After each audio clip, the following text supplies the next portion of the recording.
এই সমগ্র সংসারের সব থেকে গুরুত্বপূর্ণ ব্যক্তি কে? স্বয়ং আপনি। নিজের জন্য তো বটেই, তাই না? কারণ যখন আপনি জন্মগ্রহণ করেন, নিজের চোখ খোলেন, এই সংসারে আসেন, তখনই তো এই সংসারকে আপনি দেখতে পান, অনুভব করতে পারেন। এখানকার আবেগ, এখানকার মানুষজন তখন থেকেই অনুভব করেন। যদি আপনি না থাকেন, তাহলে এই সংসারের অস্তিত্ব আপনার কাছে শূন্যের সমান, তাই না? আপনি না থাকলে এই সংসারও আপনার কাছে নেই। এবার সবাই বলবেন যে এ তো সত্যি কথা, সেই অনুযায়ী তো আমার স্বার্থপর হওয়া উচিত, অহংকারী হওয়া উচিত, কারণ আমার কাছে আমি তো সবকিছু। দৃষ্টিভঙ্গি পাল্টে দেখুন। আপনার কাছে সব থেকে বেশি গুরুত্বপূর্ণ ব্যক্তি কে? আপনি নিজেই। সেই মানুষটি কেমন হওয়া উচিত একটু ভেবে দেখুন। সব সময় সকলকে সাহায্য করুন, একসাথে মিলে পরিশ্রম করুন, সাহায্য করুন অন্যদেরকে। এটা অতি আবশ্যক। এবং তার থেকেও বেশি গুরুত্বপূর্ণ হলো এটাই যে আপনার মনে যেন কখনো এই বিষয়ে ভয় না থাকে যে আমি আমার প্রিয়জনদের, আমার কাছের মানুষগুলিকে হারিয়ে ফেলব। এই ভয় কখনোই মনের মধ্যে থাকা উচিত নয়। যদি ভয় থাকে তাহলে থাকুক এই বিষয়ে যে সকল মানুষ আমার জীবন থেকে, আমার থেকে দূরে চলে যাচ্ছেন, তাদের বাধা দিতে দিতে আমি যেন নিজেকেই না হারিয়ে ফেলি, নিজের অস্তিত্বকেই না হারিয়ে ফেলি, নিজের ব্যক্তিত্বকে, নিজের বিচারধারাকে, নিজের করুণার শক্তি না হারাই। তাহলে এই ভয় ত্যাগ করুন আর আমার সাথে ভালোবেসে বলুন, রাধা রাধা। মানুষের জীবনে দুই ধরনের আবেগ থাকে যা চিরকাল তার সাথে বসবাস করে। প্রথম, স্বপ্ন। দ্বিতীয়, অজুহাত। মানুষ হাজার হাজার স্বপ্ন দেখতে পারে। আমাকে এই কাজ করতে হবে, আমাকে ওখানে ঘুরতে যেতে হবে, আমার জীবনে এই অসম্ভব কাজ বাস্তবায়িত করে দেখাতে হবে, আদি ইত্যাদি। এবার ঠিক যেমন স্বপ্ন দেখেন, সেইভাবে অজুহাতও খুঁজে নিয়ে আসেন। আমি এই স্বপ্ন পূরণ করতে পারলাম না, কারণ আমাকে কেউ সাহায্যই করলো না, কারণ আমি দুর্বল হয়ে পড়েছিলাম, কারণ আমার কাছে সময়ই ছিল না, আদি ইত্যাদি। এবার সাফল্য এবং অসফলতার মাঝখানে এই ধরনের সংঘর্ষ হতে থাকে। সাফল্য তখন লাভ করা সম্ভব যখন আপনার স্বপ্ন আপনার অজুহাতের থেকে অনেক বড় হয়, আর অসফলতা তখন পাবেন যখন আপনার অজুহাত আপনার স্বপ্নের থেকে অনেক বড় হয়। আপনি যদি সাফল্য লাভ করতে চান, তাহলে চেষ্টা করতে থাকুন, পরিশ্রম করুন। যদি অসফল হন, তাহলে ভয়ভীত হওয়ার কোনো প্রয়োজন নেই। নিজের ভুল বুঝুন, তাকে শুধরে নিন, আবার চেষ্টা করুন। কিন্তু যদি নিজের জীবনে অজুহাত নিয়ে আসেন, তখন স্বপ্ন কখনো পূরণ হবে না। আসুন আমার সাথে ভালোবেসে বলুন, রাধা রাধা। এমন কিছু রয়েছে মানুষের মনে, তাদের জীবনে এমন এক আবেগ যা সর্বজন বিদিত, যা সবাই জানেন যে উপস্থিত আছে। সেটাকে আমরা সমস্যা বলে থাকি।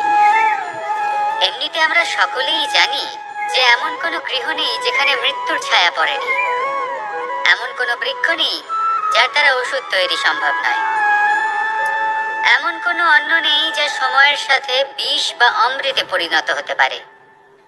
এবার এই সমস্যাগুলি কোনো ব্যক্তির জন্য সমস্যা হতে পারে, কিন্তু নিজে থেকে এরা কোনো সমস্যাই নয়। এরা আসে আমাদের সাহায্য করতে, আমাদের কিছু শেখাতে। আপনি নিজেই দেখুন, পর্বতের শিখর থেকে কোনো এক পাখি পড়ে গিয়ে নিজের প্রাণ ত্যাগ করলো। সেটা কখন সম্ভব? যখন সেই পাখি ওড়ার চেষ্টাই করে না। তখন যখন কোনো ব্যক্তি জলে পড়ে যান এবং ডুবে গিয়ে নিজের প্রাণ হারান, এর সম্ভাবনা কখন বেশি থাকে? যখন সেই ব্যক্তি সাঁতার কাটার চেষ্টাই করেন না। তখন এই সমস্যা প্রত্যেকের জীবনে থাকবেই, কিন্তু এটা মনে রাখা প্রয়োজনীয় যে কোনো সমস্যা পরিস্থিতির কারণে সমস্যা হয়ে ওঠে না। এই পরিস্থিতি যখন আমাদের সামনে আসে, আমাদের তা কঠিন মনে হয়, আমরা নতমস্তক হয়ে পড়ি, ভয়ভীত হয়ে পড়ি, তার সম্মুখীন হতে পারি না। তখন তা সমস্যার রূপ নেয়।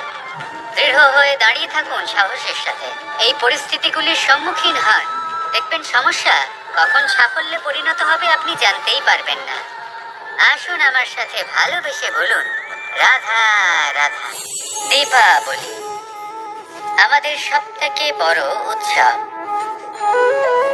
শ্রীরাম রাবণকে পরাস্ত করে 14 বছরের বনবাস কাটিয়ে আবার অযোধ্যায় ফিরে এলেন অমাবস্যার রাত্রে। অযোধ্যায় সবাই খুব প্রসন্ন ছিলেন, খুবই উৎসাহিত ছিলেন। অযোধ্যায় সহস্র প্রদীপ প্রজ্বলিত করা হয়েছিল এই উৎসবে। একে আমরা দীপাবলি বলে থাকি।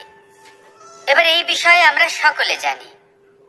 আপনি কি এটা জানেন যে শ্রীরাম বাস্তবে অমাবস্যার এক রাত আগেই অযোধ্যায় পৌঁছে গেছিলেন?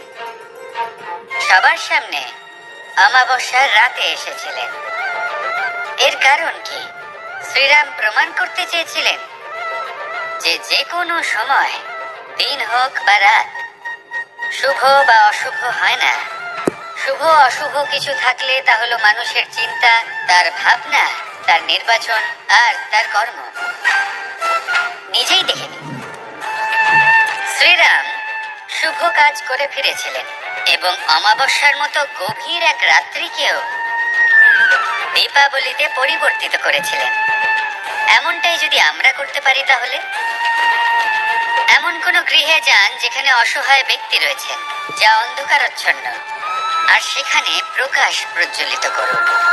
প্রকাশ সহায়তার, প্রেরণার, আশার। যদি এমন কিছু আমরা করতে পারি, তাহলে তাকে প্রকৃত অর্থে দীপাবলি বলা যেতে পারে। তাহলে নিজের পরিবারের সাথে দীপাবলি পালন করুন। আপনাদের শুভেচ্ছা জানাই। আসুন আর আমার সাথে ভালোবেসে বলুন, রাধা রাধা। মানুষের জীবনে দুই ধরনের আবেগ থাকে যা চিরকাল তার সাথে বসবাস করে। প্রথম, স্বপ্ন। দ্বিতীয়, অজুহাত। মানুষ হাজার হাজার স্বপ্ন দেখতে পারে। আমাকে এই কাজ করতে হবে, আমাকে ওখানে ঘুরতে যেতে হবে, আমার জীবনে এই অসম্ভব কাজ বাস্তবায়িত করে দেখাতে হবে, আদি ইত্যাদি। এবার ঠিক যেমন স্বপ্ন দেখেন, সেইভাবে অজুহাতও খুঁজে নিয়ে আসেন। আমি এই স্বপ্ন পূরণ করতে পারলাম না, কারণ আমাকে কেউ সাহায্যই করলো না, কারণ আমি দুর্বল হয়ে পড়েছিলাম, কারণ আমার কাছে সময়ই ছিল না, আদি ইত্যাদি। এবার সাফল্য এবং অসফলতার মাঝখানে এই ধরনের সংঘর্ষ হতে থাকে। সাফল্য তখন লাভ করা সম্ভব যখন আপনার স্বপ্ন আপনার অজুহাতের থেকে অনেক বড় হয়, আর অসফলতা তখন পাবেন যখন আপনার অজুহাত আপনার স্বপ্নের থেকে অনেক বড় হয়। আপনি যদি সাফল্য লাভ করতে চান, তাহলে চেষ্টা করতে থাকুন, পরিশ্রম করুন। যদি অসফল হন, তাহলে ভয়ভীত হওয়ার কোনো প্রয়োজন নেই। নিজের ভুল বুঝুন, তাকে শুধরে নিন, আবার চেষ্টা করুন। কিন্তু যদি নিজের জীবনে অজুহাত নিয়ে আসেন, তখন স্বপ্ন কখনো পূরণ হবে না। আসুন আমার সাথে ভালোবেসে বলুন, রাধা রাধা। এই সংসারের সব থেকে কঠোর ধাতুর মধ্যে একটি হলো লোহা। লোহা দিয়ে আমরা অনেক অস্ত্র শস্ত্র লাভ করি, অনেক বস্তুও লাভ করি। এবার এই লোহাকে কাটার জন্য, একে কোনো আকার দেওয়ার জন্য কি প্রয়োগ করতে হয়? লোহা। এবার এই কথাটা আমরা সকলেই জানি যে লোহার দ্বারাই লোহাকে কাটতে হয়।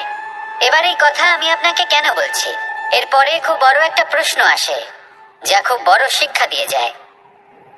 এটা কেন হয় যে আমরা একটা লোহা দিয়ে একটা লোহাতে আঘাত করছি, কিন্তু যে লোহা দ্বারা আঘাত করছি তার আকার বদলাচ্ছে না, যার উপর প্রহার করছি তার আকার বদলাচ্ছে? এতে পার্থক্যটা কোথায়? পার্থক্য হলো তাপমাত্রার। দেখুন, যে লোহাকে আমরা কাটতে চাই তার তাপমাত্রা বাড়াতে হয়, তাকে গরম করতে হয়। আর যে লোহা দ্বারা আমরা আঘাত করতে চলেছি, সেই লোহা আমাদের ঠান্ডা রাখতে হয়।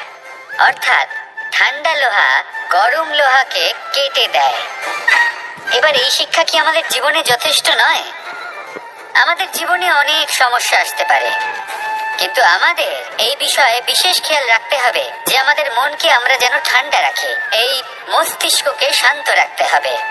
যদি আমরা ক্রোধ বা ঈর্ষার আগুনে জ্বলতে থাকি, বিদ্বেষের আগুনে জ্বলতে থাকি, তাহলে আমরাও সেই লোহার মতোই হয়ে যাব যার তাপমাত্রা অত্যন্ত বেশি। তখন যে কেউ এসে আমাদের বিচ্ছিন্ন করে চলে যাবে। মনে রাখবেন, যিনি যত বেশি স্থির বুদ্ধির অধিকারী, যিনি হলেন সব থেকে বেশি শান্ত, তিনি হলেন সব থেকে বেশি বলশালী। তাহলে শান্ত থাকুন আর আমার সাথে ভালোবেসে বলুন, রাধা রাধা।